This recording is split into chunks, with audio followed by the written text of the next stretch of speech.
Be Continued is an adult podcast for adults by adults. We may talk about superheroes, sci-fi, comic books, and all sorts of similar crap like that, but we may use adult and frank language when we do so. This is not a podcast for kids, brothers and sisters. Enjoy. Hello, everyone. Welcome to Be Continued, a Fanboy Podcast, covering your fanboy passions. You're not going to learn anything, but if you stick around, you just might have some fun. And we have just started a new segment. I'm starting a new podcast called Magnum Talk. It's going to be a spin-off of the show. And that was the world news. Now stay tuned for Magnum Talk. Magnum Talk. And we discuss the trials and tribulations of Tom Selleck's Thomas Magnum. No, not at all. This is, as always, your podcast that covers all things fanboy in the world of fanboyism. I am Miguel Alejandro Velez, one of your hosts. And I am not Higgins. My name is Edward Ng. He had a T-shirt specifically I am not printed up Higgins. for that. I'm not Higgins. I'm not your goddamn Higgins. And we are here at the heart of Brooklyn at Pancake Studio with As our always, trusty producer, Jonathan Vergara. Jonathan Vergara, the TC of the group. Because here's the truth. Again, the TBC of the group, if you will. But yeah, just to put things in context. Yeah, he was the black guy.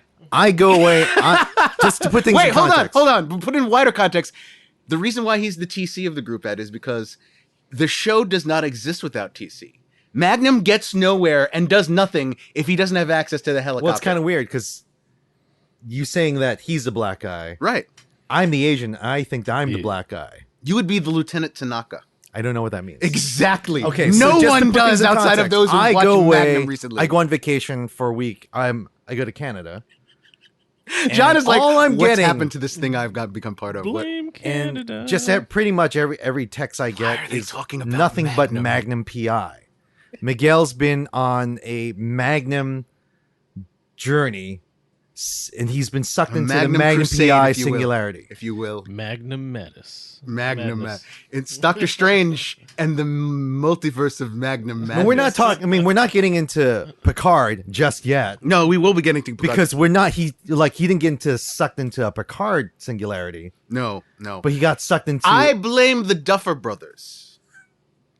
Because Stranger Things season 3 has that whole thing something stranger there. with Hopper obsessed with Magnum. And how long ago that was July 4th? Okay, so I finished up Stranger Things, and I just started going like, I haven't really watched Magnum in like probably since I was a kid. It wasn't even a thing that I watched like when it was in syndication. I have a vague memory of watching the early seasons. I confirmed this with my mom that she did watch it all the way through. And by the way, Ed, I also touched base with Mom about this. No, she gave up on the new Magnum with Jay Hernandez. Wow, okay. Six you episodes said in. that 6 episodes Julia in. Velez Yes, was all it didn't for- grab her as well as she would like. Plus, she was kind of freaked out by the whole sexual tension between Jay Hernandez Magnum and woman Higgins. And I agree with her. That was the wrong call on that one. That was the wrong call. It should not have made because in this day and age, it would have made sense to have like him and I don't know homosexual lover Higgins. I think you could have made Higgins homosexual. That could have been an interesting thing. But besides that, the whole thing is that Magnum is a very specific thing that people get. That intro has messed everyone's idea of what the show actually is. Because having seen it, and John, it's not a couple episodes. It's an 8-season long show that I've watched nearly every episode of. Ask me which season I'm on. Season 8. I'm on season 8. And this is I'm getting ready. There's a light at the end of the tunnel. And this is I can see it. And this is the thing. This comes out of the brainchild of Donald P. Belisario, who also And Glenn Larson produced other things as Quantum Leap. Don't make me sing the song yet. No, I'm not. What else? Jag. Yes, Jag. Yes, Belisario is one of those was I believe he's passed. One of those grand men of old TV, and he's really the guy who brought.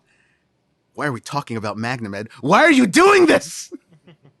Because I could go on. I could tell you how Magnum was originally a Belisario story he was trying to sell called H.H. Flynn. That the original name of Magnum's character was Cutter, which was going to be the original title of the show. That the iconic theme song that we think of did not show up until season 1, episode 9. I could go on and on about Magnum. Wow. I don't want to. Listen, we were other than there's these it's a good show, but it's not great. There are these slew of texts that were between you, me, and our buddy Matt last night. Yes, and how you were at Magnum Anonymous. I was at Magnum Anonymous, yes. And you were about to get your 3-month chip. I was about to get my 3-month chip because it started small, Ed. It started small. First, I was just watching reruns of the episodes where Tom Selleck guest starred on Friends. Can I read what you texted? It's like, like a sponsor says, "It's all right, brother. We appreciate you hearing from you. Okay, it's my turn. Today it would be 3 years since I've watched an episode. This chip is a testament to hard work and dedication." And you go, it all started out innocent. I would rewatch episodes of Friends where Tom Selleck guest starred. Then I was catching Blue Bloods on TNT. But then I discovered all 8 seasons of Magnum on Amazon, and my life just got out of control until I found out about the program and turned my life over to a higher power. Hi, Miguel. Hi, Miguel. Magnum is Anonymous. Because the show's got a lot to offer, Ed. You got Magnum, who's really goofy. This is what I couldn't, even in Canada, I couldn't escape this. Yeah. Because this is all I got. It's a good, not great show. That's the thing. I'm sucked in watching it, John, because the characters are fun. Mm-hmm. But the show itself is this really mixed bag where I go, like, these aren't, either the mysteries make no sense, have twist endings or you can't follow them. You kind of go, wait, who is this guy? It's iconic, right? You know what I mean? Like, that's as what someone the thing. Who grew up in the 80s, it was a cult of Selleck. Literally iconography, Ed, because that's the thing. You think of the mustache, you think of the shirts, the tiger's bald cap, the car, the Ferrari, the estate, Higgins in his various outfits and things like that, the look of the helicopter. But when you actually, the show, the intro is all like, all this iconography coming at you. Boom, boom, boom, boom, boom. Hawaii, the helicopter, the Ferrari. But then the show actually starts and you're like, wait a minute. Magnum has a lot more in common with JD on Scrubs than he does with a hard-bitten ex and Navy SEAL hard-bitten PI. We had an interesting comparison to what Magnum you call something's wet dream, like a white like a. Oh no! It's the ultimate male fantasy. Male fantasy. It's a male, white, black, indifferent. It's a male fantasy. Who are you? You are this formidable fellow because you've got the whole Navy SEAL background thing. But he's a beach bum. He has zero responsibilities. He's Kato Caitlin. He's Kato Caitlin mixed with a green beret. That's what it is. You are this dude who. Hold on, I'm gonna write that down. Hold on, let me write that down. Kato Caitlin as Green Beret ? These things write themselves. But yeah, he literally lives off the largesse of a millionaire with none of the responsibilities of having never has any money, you say. He never has any money. He gets his friends to do everything for him.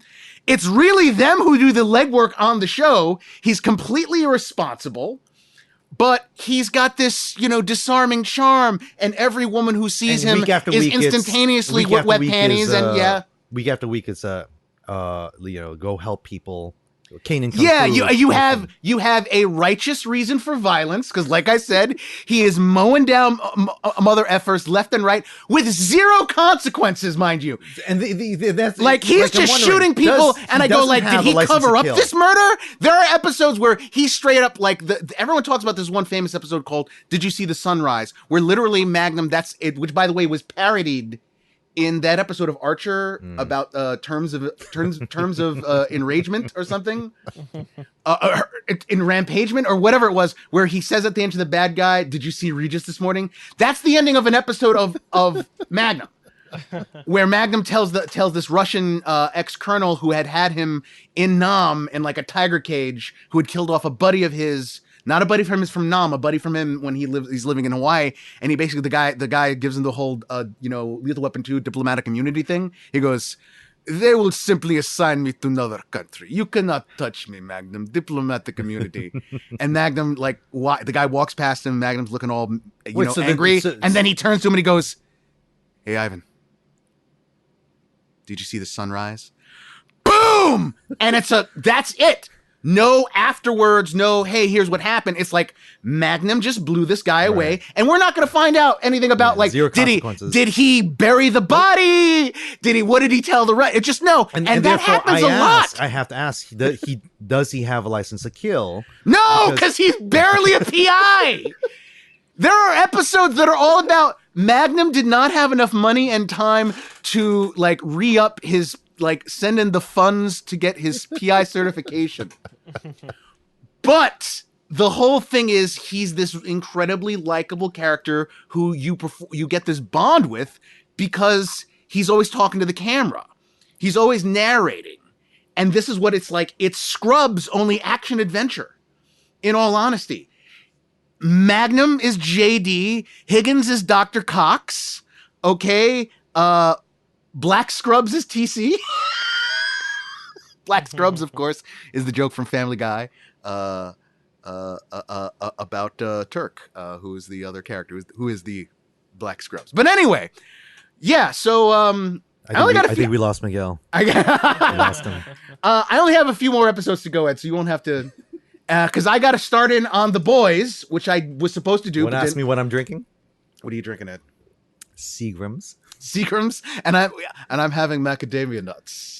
Hiya. Jonathan Hillerman is Higgins, ladies and gentlemen. That's not to Jonathan Hillerman, who is Higgins, yes, of course. Who was also a figment of the 80s, had his own commercials back in the 80s. He had Seagram's commercials, and then he also did macadamia nut commercials. Yeah, so I suggest anyone look them up, because it's basically they just told him, "Hey, John, can you play Higgins for us?" And by the way, he was from Texas. So kudos to Hillerman, because Selleck would talk about, hey, I would go to England from time to time, and people would ask me, where in the UK is John Hillerman from? And I guess even the name sounds vaguely British. And I say, hey, where's that bloke called John Hillerman from? And he's like, he's not. He's from Texas. So, acting. Because by the way, John Hillerman gets a chance on the show to really stretch it, because Ed, remember, Hillerman does not just play Higgins. He plays all of Higgins' illegitimate brothers. Yes, John, on the show, Higgins is proper major domo of the place where Magnum lives. And then every once in a while, one of his half brothers show up, whom also John Hillerman plays in those doing it. So he's he's got Texan brother, he's got Irish priest brother, he's got Don Luis Higgins from a fictional South American country. That is a very American. He played his own father, Ed. That's a very 80s. That's very Americana-ish TV. Tropish, very 80s TV, yes. And that goes back to Bewitched, where Samantha has a super hot but evil sister. Yeah, so it's just her with black hair. We are here today. Let us get off. We are here today. Why are we here today? It's not to talk about Magnum. No, it's not to talk about It's basically we're going to catch up on all the news that's come out of San Diego Comic-Con 2019. Well, not all the news. We're going to basically boil it down to a handful of some of the trailers, but mostly we will be talking about Marvel Studios' announcements of what's coming down the pike for the MCU. And we will do that. A lot of stuff has dropped. And we will do that after some words from friends. Ed, we were over your place the other day, and you were having some work done down there in the basement, right? Yeah, so I've got a basement. I know it's really unbelievable here in Brooklyn, but I've got a basement, and my wife has an office downstairs. But we had our bathroom basement done, and Anna Maria Stanimir Grummo, a friend of the podcast, who lives out in France, she consulted and she says, "Hey, let me design your your basement bathroom. And that's exactly what she did. She did everything via email, via FaceTime. Did the renderings and everything, right? The renderings and everything, completely beautiful. I took the renderings and hired a contractor, and they are currently as we're speaking, putting the finishing touches on my basement. And it looks fantastic. It looks great. Servicing clients, domestic and international. A master's here to help you through your different phases to transform your space into a reflection of you. Go to masterdesign.com. That is Amasta, spelled Amasta design.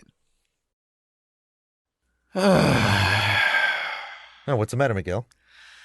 I feel fat, Ed. I feel the same way too. Oh, you too, John? Yeah. Both you guys need to get in shape. And a way to go about this is by going with JP Total Fitness. JP Total Fitness? What's that? Our pal, Jonathan Padilla, friend of the show, runs a Brooklyn-based personal training and remote coaching service committed to leading you becoming stronger and faster. Go to jptotalfitness.com. All right. And those were words from friends. So, this episode, we will be talking about the news of Marvel's upcoming slate, Phase 4, if you will, which ironically did not have a Fantastic Four film in it, though Kevin Feige did, of course, talk about the Fantastic Four. Hall H coming up. Did give us a plethora of things. Kevin Feige comes out and announces their Phase 4 timeline with some that were not so surprising, but some that were very well. Yeah. I mean, there's a lot going on. There's a lot planned, and we're very pleased. At least I'm pretty pleased. But at the same time, we're going. See, I'm surprised at that because there's a lot, and I really am. I didn't know you were interested in like the upcoming slate of movies, just because so much of it is. There's a lot of inside baseball here. Well, I admit, there's a lot of obscure Eternals, stuff. I know zilch about Eternals. Right. I know of the Eternals, but again, it's not necessarily a very popular thing, right. even as a comic book reader. No. To really grab onto, right? But a lot of they were casting that were announced. So they brought out the cast. Yeah, so let's talk about that first, the Eternals movie. Now, this is the upcoming movie from Marvel. The director is Chloe Zhao. It has an incredibly diverse cast. That Feige opened the presentation with the Eternals really shows they're doubling down on diversity, because you have got a cast that includes Angelina Jolie, Richard Madden, but also Kumail Nanjiani, Lauren Ridloff, who is deaf, Brian Tyree Henry, who's a black man, Salma Hayek, Leah McHugh, Don Lee, who is a Korean actor. And it's really, really like you go like, wow, they are really making pains to have a diverse cast, and also look at the director, who is she's of Asian Asian ancestry, and she's a female director. Mm-hmm. For this project, which is diverse in that nobody knows who the hell these characters are. And not only that with the characters, but also, like you said, with the director, they're going for the small time indie directors. Not too dissimilar to John Watts, mm-hmm. of Marvel's Spider-Man. And of course, for us, we go, well, that's because they're, the other side of the argument would be, oh, they're not just choosing visionary indie filmmakers, but they're choosing filmmakers who are willing to follow the who are willing to take the marching orders. Right? I think there is something to that. You can't hand over something this risky. No. I mean, you could hand over something this risky to a well-established director, but they're going to have their own ideas. Mm-hmm.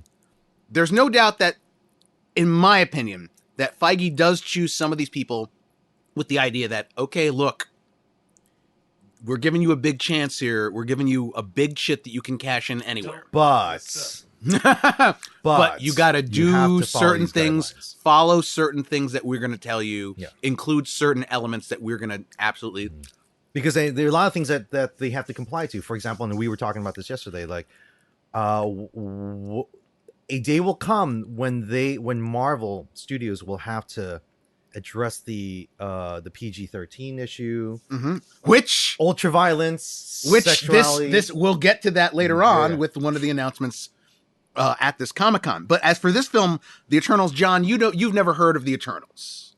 You don't know who they are. You don't know. What's funny is that they, as a mythology, should be ultra central to Marvel comic books. But they've never found their footing. They've never really found their audience. And the idea of the Eternals, for anyone who doesn't know, is that basically Jack Kirby, who is a name you've heard before many times, is one of the co-creators of so many things from Marvel, had left Marvel. Then he comes back. He makes this big return in the late 70s, right?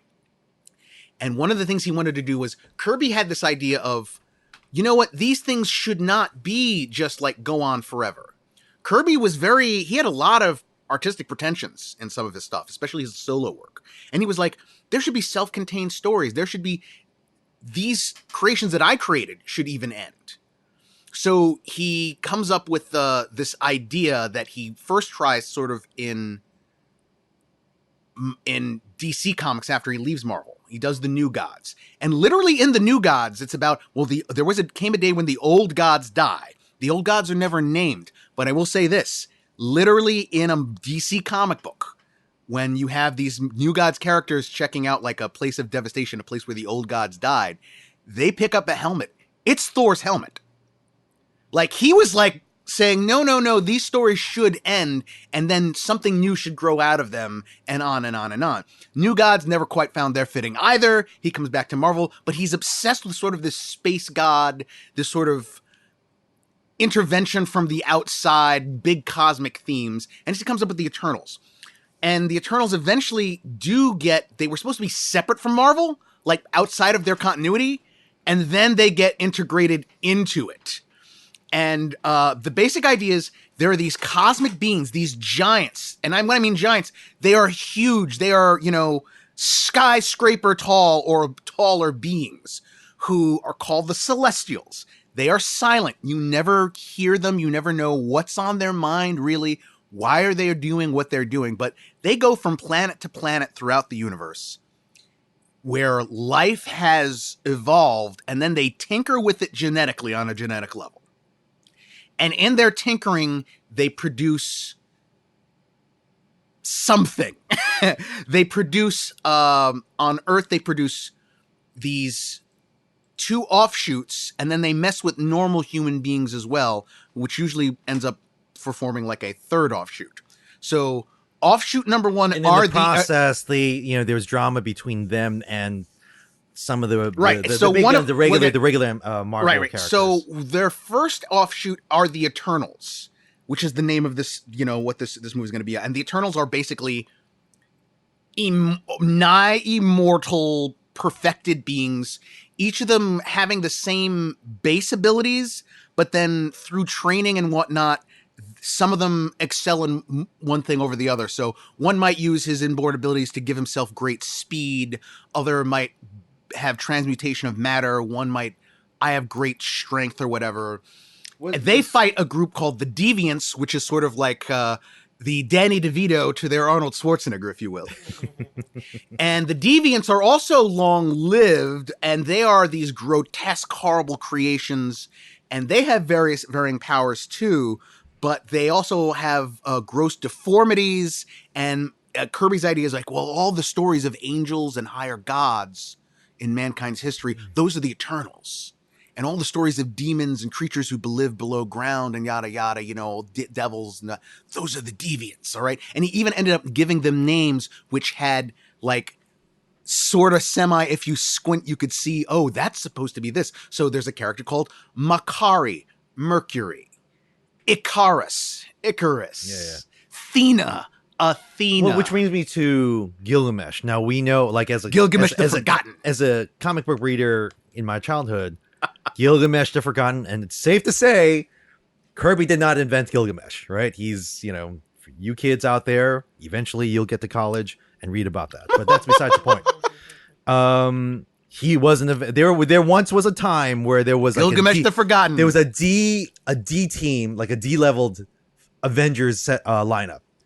It had the captain, Steve Rogers as a captain, basically the captain, not in the blue, the blue uniform. Thor, Reed Richards, Sue Storm, and Gilgamesh the Forgotten One. And you're like, this is the God, man, you were bringing me back because I forgot how. Here's the cover right here. I forgot how rando that was. Yeah. And I'm like, what is this lineup? Why do I want to read it? but this Marvel basically, and I never really knew what to do with these characters. I never did I think I'd ever live to see the day that they'd cast a guy from Train to Busan, right, as Gilgamesh, much less, right? So yeah, like you say, and they're going all out with the diversity. And there it says this is a super deep cut, but here's the thing, John. It does offer some interesting things because one of the other things about the Eternals mythology is this. They mess with the genetic, basically like Homo erectus almost. Let's put it that way. Like a long time ago, where this is long in man's evolutionary theory. And one of the things when they messed with that also produced the mutant gene. The Celestials are why there are mutants. Okay? And Kevin Deviants and the Eternals are not mutants. They are genetically engineered properly from this. This is a case of they did something to human genetics that over the course of human evolution eventually produces Wolverine, Magneto, Professor X, and everything Kevin else. Feige does close, by the way, at Hall H by saying, as the crowd was clapping at, the cast of actors that they brought out for the whole entire Phase 4 lineup. And he says, we didn't even talk about Fantastic Four. We didn't even have time to talk about X-Men. See you later. Right, because he's dropping. But that's my point: is that you Easter could end up having this film as your back door into explaining the MCU mutants. So even though this is a very deep cut and it's very super obscure and people do not know it, it could have wide-ranging ramifications for the rest of the Marvel universe. Well, I guess they're doubling down on with a stellar cast like this, and as I said, a diverse cast. They got to really bone up on the writing because it all comes down to that. You basically have to turn something that's kind of turdy in the comic book world. It's never found its footing. And they have to turn that into gold, which they can do. Guardians of the Galaxy, right? They've turned that. Now, my question is, however, as a comic book fan, what do you do? Do you go jokey with this? I'm not sure that cast uber drama. You like, yeah. I kind of think that the story of John, you tell me what I just told you.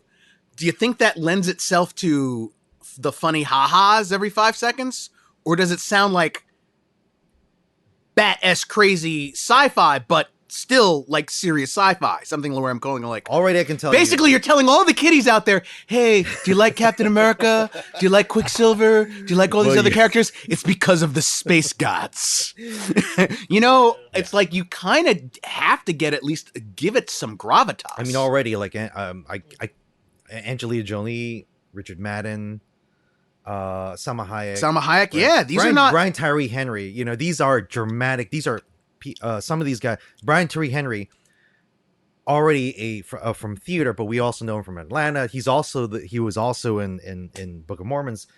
Kumail Nanjiani, he's on the rise, but both doing comedic stuff, but also dramatic stuff. Yeah, So yeah, I mean, like my bet's on them going uber dramatic. I would hope so. I hope so. Shakespearean to a point. I want it to be big. I want it to be epic. I don't want it to be Guardians of the Galaxy. Yeah. The next project that they announced was the first of their Marvel Disney Plus series, which was the Falcon and Winter Soldier. Yeah.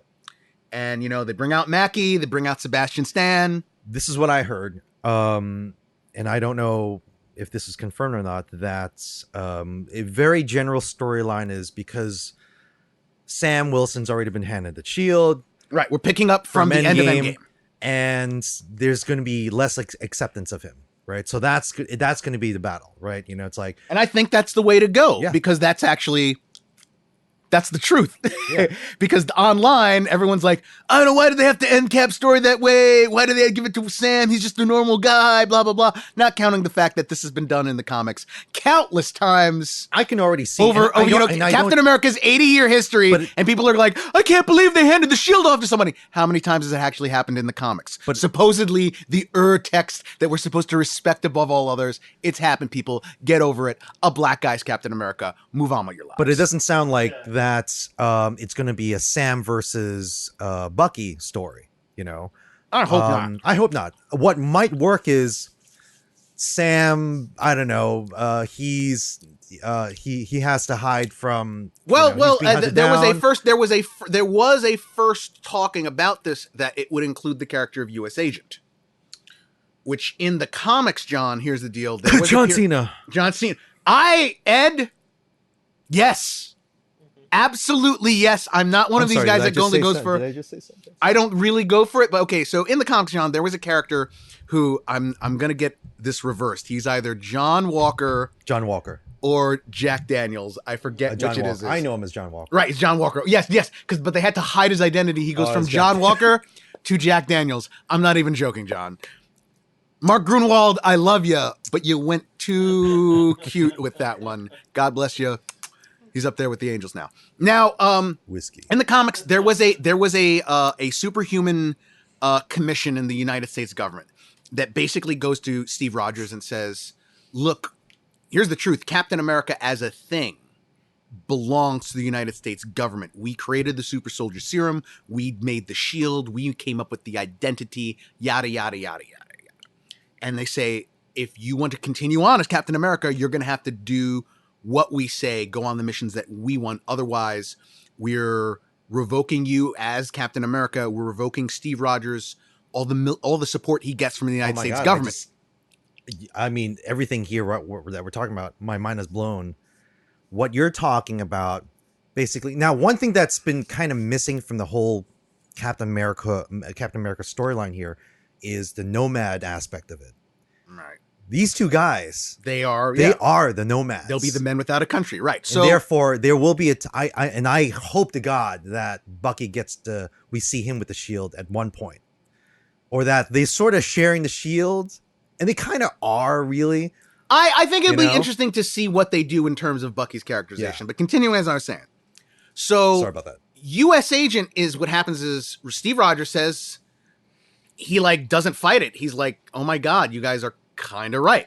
And so he ends up handing over everything about Captain America to them, because he can't be an effective, he's not going to knuckle under, and he can't be an effective fighter against crime because he doesn't want to be controlled. But the truth is he does need government contacts. He does need the support of the military and law enforcement and yada yada. And what they end up doing, and I think this is very interesting, is they end up finding this other guy. And he's very much a right-wing caricature of what people who don't know who Steve Rogers is think square-jawed Captain America should be. And he's a reactionary, and he's very shoot first, think later. He's a very much an America love it or leave it guy. And he is Captain America for a period. And Steve Rogers assumes the mantle of what he just calls himself the captain. He gets a replacement shield. His captain uniform is this black uniform, black and red uniform. He gets a replacement shield from Tony Stark. So he's still in the game. But this other guy's Captain America for a period of time. Now, that would mean that eventually they have to switch roles. Steve Rogers does become Captain America again. And then this other guy takes the black captain suit and he gets renamed U.S. Agent, and he's basically the United States government sanctioned Captain America type character. Plot-wise, I wonder whether they'll rope Thunderbolt Ross back, because could be. I mean, but I think he's douchebag. More importantly, this is the thing: you can do something about commentary about America with this. First with the idea of, if they go with a reactionary Captain America. But even if you don't, just go with the reaction to Sam Wilson as Captain America. But what I'm saying is, like, from past storylines, you know, Thunderbolt Ross has been kind of just putting limits on Captain America or the Avengers or whatever. Right, and it'll be about. And then you have, and then not only that, but he's got the ties to the whole, the Super Soldier program. Super Soldier program. Let's say someone like John Cena comes in. We're gonna restart the Super Soldier program. We're gonna find that guy. He goes ape. Somehow that just ends up reverses. That somehow sabotages Thunderbolt Ross's plans. At some point, he's gonna have to go.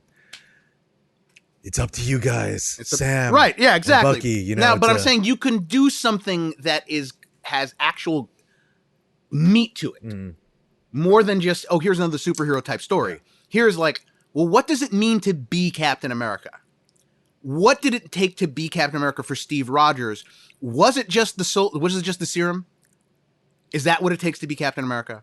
And more importantly, what does it mean to be an American in a world where America is so much more diverse and so much more divided?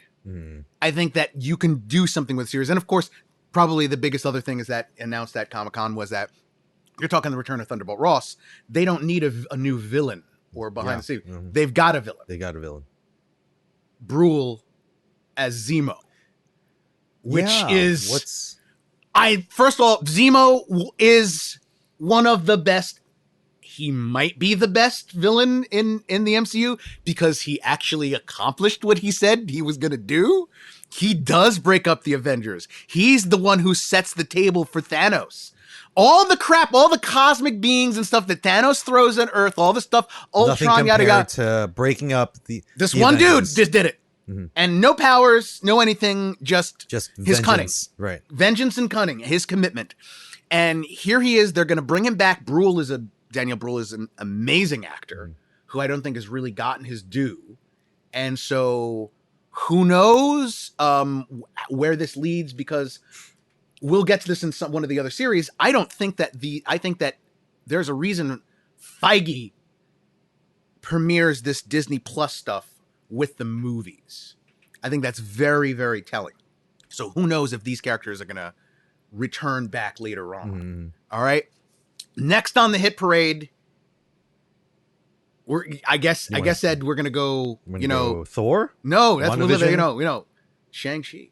All right. This But before we get into Shang-Chi, we're going to take a little rest and have some words from Fred. I love our logo. No, really. I love our logo. The To Be Continued Fanboy Podcast logo was provided to us by friend of the show, Matt Silkowski, who also runs MSD Studios.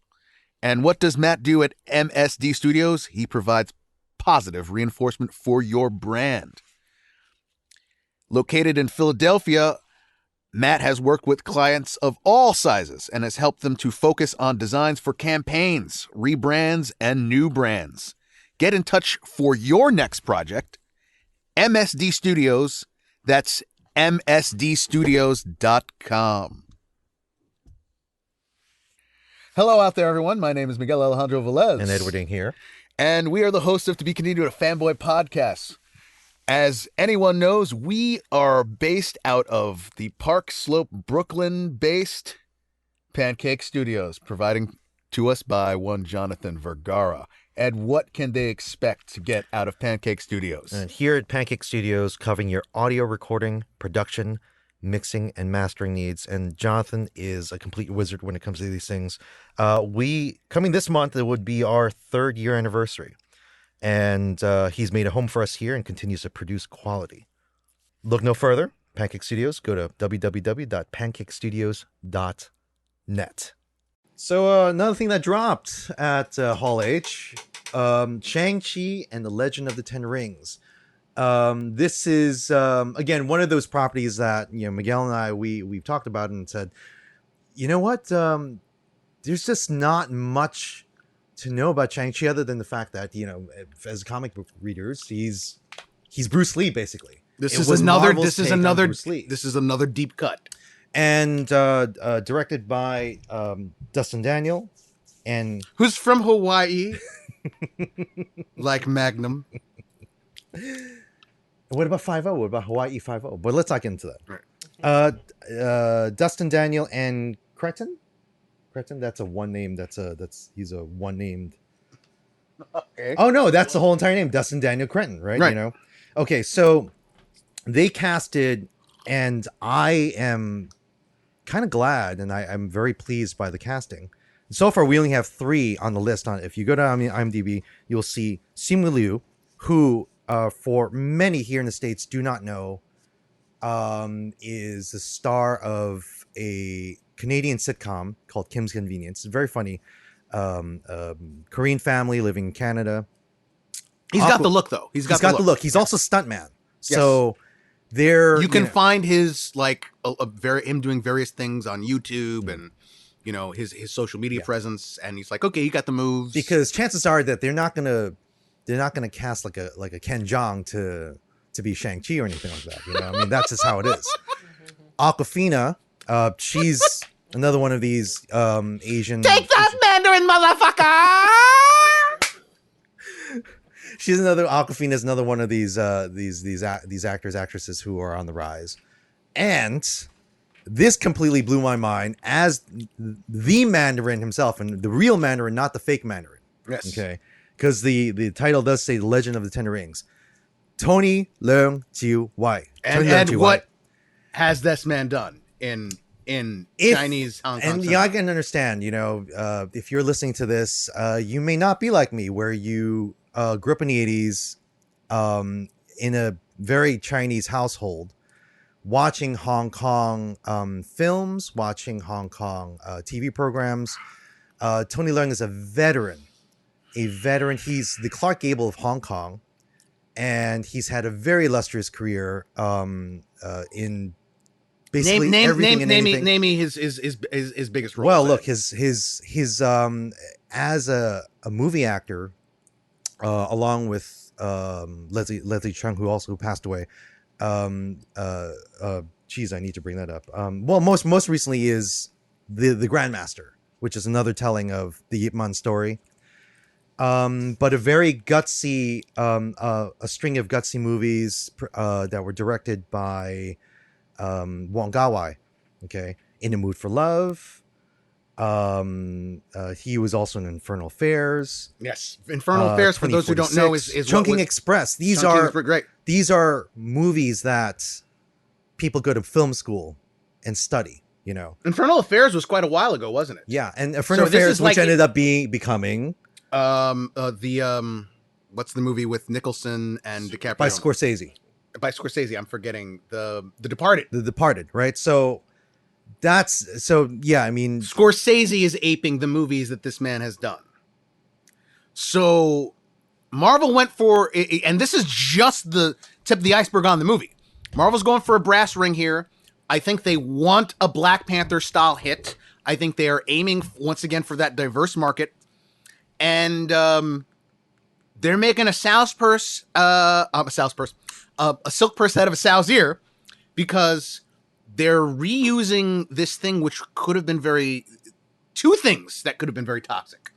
And they're making an alchemy here, perhaps, because you have the Mandarin. John, the Mandarin in the comic books is like Iron Man's Lex Luthor, basically. But he's a yellow peril stereotype in many ways. Now, I think that there's a lot of cool stuff you can do with the Mandarin. He's like this, basically he's like a modern day, like Genghis Khan type who has these 10 rings that each of them have like different. I'm sorry, for some reason this scenario. Sorry. The scenario just popped up in my head when you said that. Okay. And like Yellow Peril. Tony Stark goes to like a Chinese restaurant and he gets a fortune cookie and it's like, you're gonna die soon, and he's like, damn you, man. The man, he's just always even the fact that I didn't order Chinese broccoli. Well, even the fact that the character, the villain, is called the Mandarin. The Mandarin. It's well, Ed, I think that there's sometimes, and I shouldn't put words in your mouth, you are the Asian American here. But I do think you can go too far with being too sensitive about certain things. Oh yeah, sure. You know what I mean? But at the same time, like I said, it's problematic. Okay? Now, Shang-Chi is no less problematic. Yes, he's no less, an exploitation creation than, say, Iron Fist. But here's the thing, John. You've heard of the name Fu Manchu, right? Fu Manchu is a separate literary creation. Marvel decided, hey, we want to get in on some of that Fu Manchu action. I say that incredulously. And they what they did is, like a facial, and it's also right? basically but Fu Manchu is also a character, another yellow peril, evil Asian crime overlord, okay, who is like, white slavery, opium, all these. So you mean the hand? Let me get to that, okay? Because here's the deal. In the comic, Shang-Chi is Fu Manchu's son. And the idea is he, rebels against his father, who's this evil, yellow peril stereotype. Thanks, Jim Starlin. Yeah.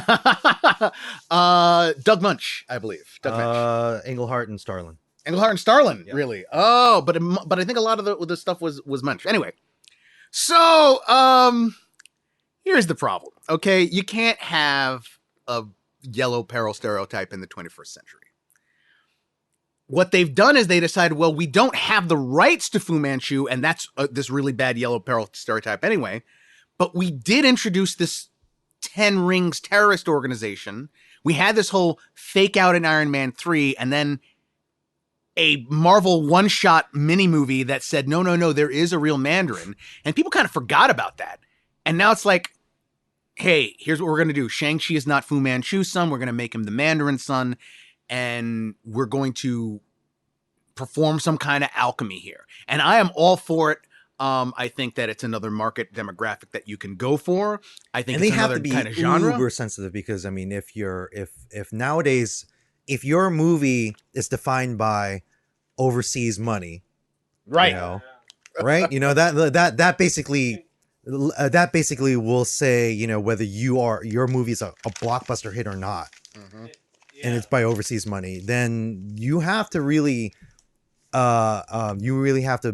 relevant in that sense. And the Chinese market is really making and breaking these movies too, because They're the ones who are funding massive. some of it. Like nowadays, I'm like, when No, did? not about just funding, but like also their audience participation.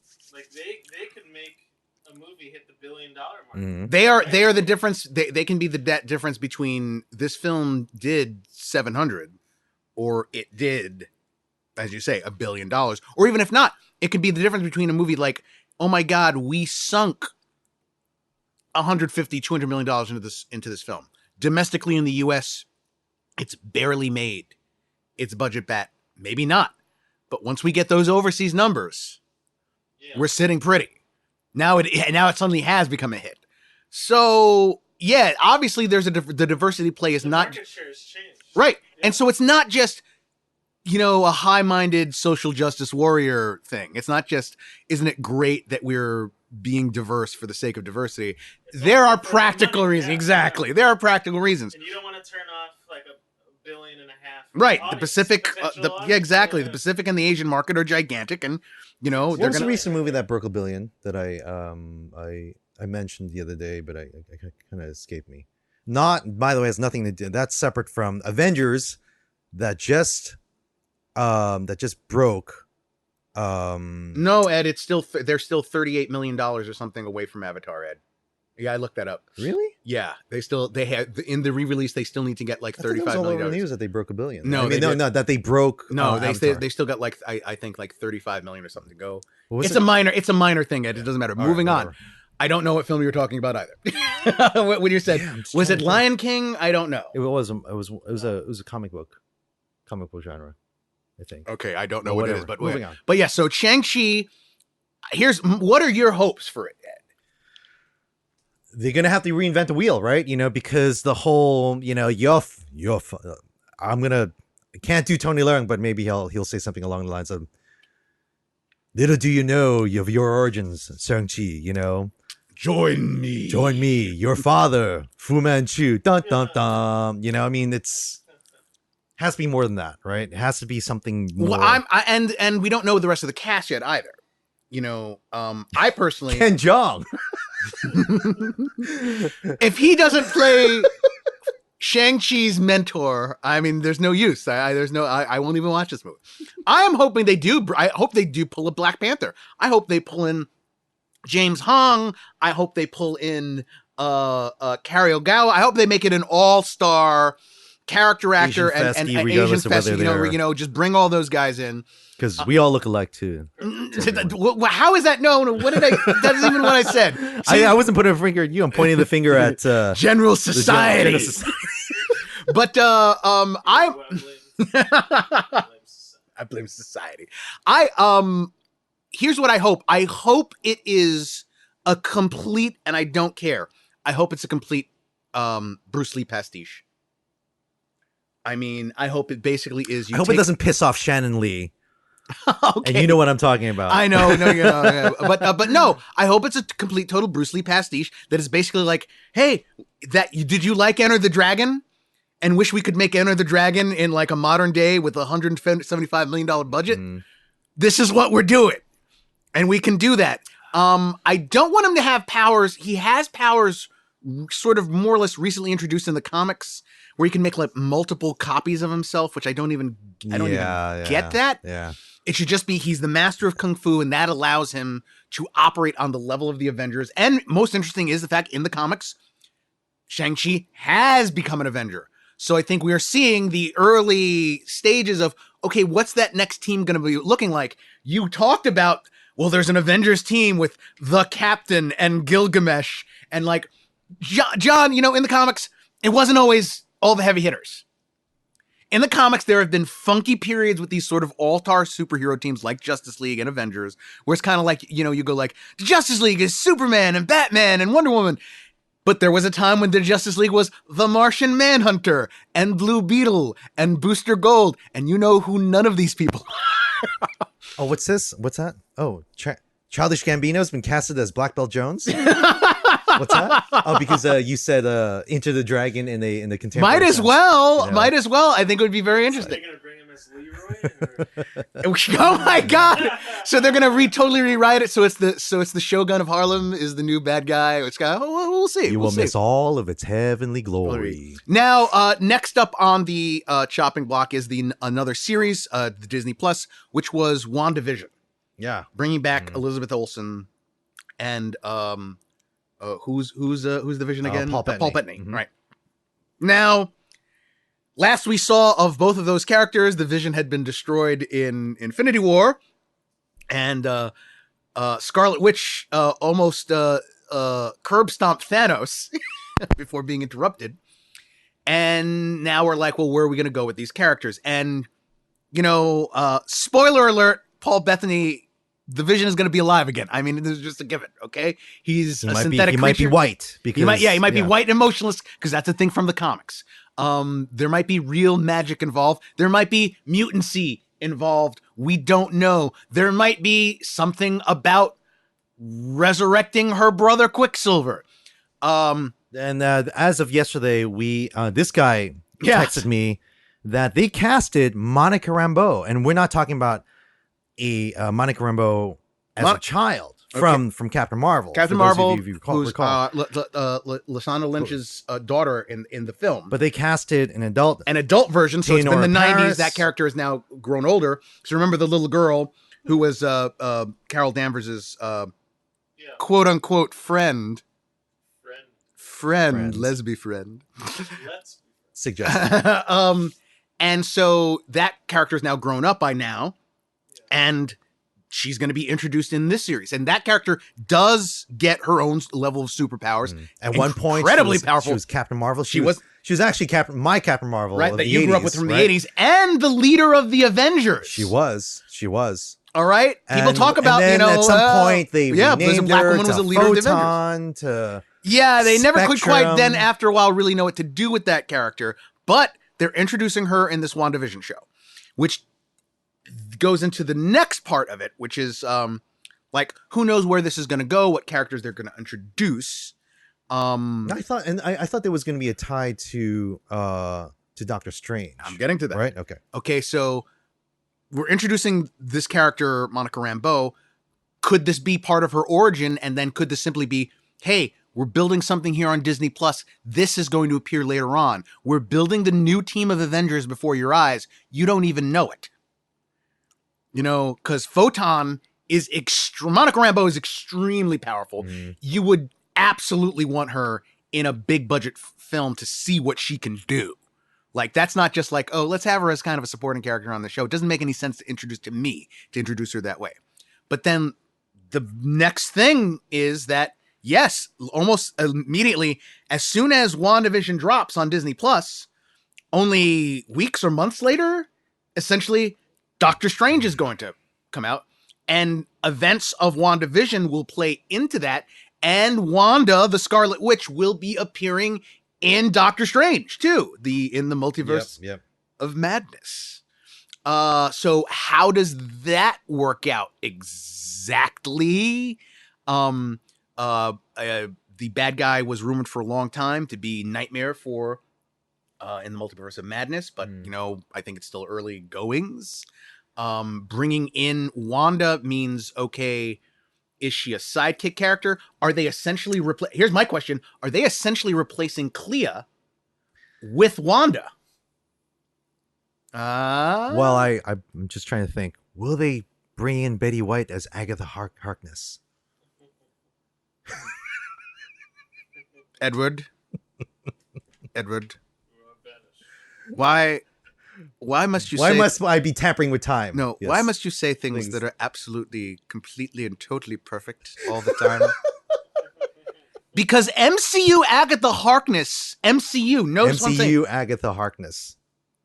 Probably fucking would be Betty White. Or Betty White-like.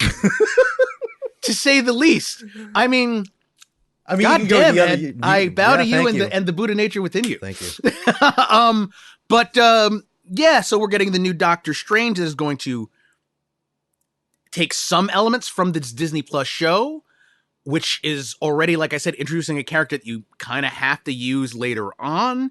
You have the Captain America, the Falcon and Winter Soldier show, which is bringing something from the movies to a streaming show, but which then might also have ramifications for things going forward. I think that he is all in on this Disney Plus thing. And the integration, the corporate integration of it and the synergy of it all, I think we're going to be more surprised than not. I don't think this is just going to be like, oh, it kind of, sort of. I think that we might see them betting the farm that, okay, did you like Endgame? You're going to want to follow what happens with a lot of these other characters from Endgame. We're going to get all those subscription rates. But also, we are counting on you now to be like, you're going to watch this and you're going to have this information, and that's going to fill in gaps when you see this next film. We won't have to do a whole, what's Wanda been up to? How does she get these powers? How is she this now? We're going to assume you signed up for the service. You, at least enough of you that will be able to tell your friends in the theater, who's that? What's going on? Why is she doing that now? I remember, but she wasn't like that. Oh, they had a show and blah, blah, blah. So that they won't have to do any heavy lifting in the movie to explain stuff. Well, one of the things we were talking about also was because as you and I were getting to the Magnumverse trademark, that there were crossovers, right? And we're not going to get into the crossovers, but yeah, there was an intended Quantum Leap crossover where Sam Beckett leaps into Tom Magnum, a Simon and Simon crossover, okay, and a Murder, She Wrote, and that's just one of the charms. You said you didn't want to get into it. No. But all I'm saying is, like, what I'm drawing out of it is that this is one of the charms of shared universes, right? And why these things sell like hotcakes now, because it's well, who was it that said, "Oh, these are really great TV shows." But in movie form, Basically. It's a return to the serialized form that comic books and this adventure stuff had for a long time. In which, only now... Gentlemen, please. Save that juice. Please come back next time as we continue this episode of To Be Continued, a Fanboy Podcast. And as always, please visit us at be continued at fanboypodcast.com.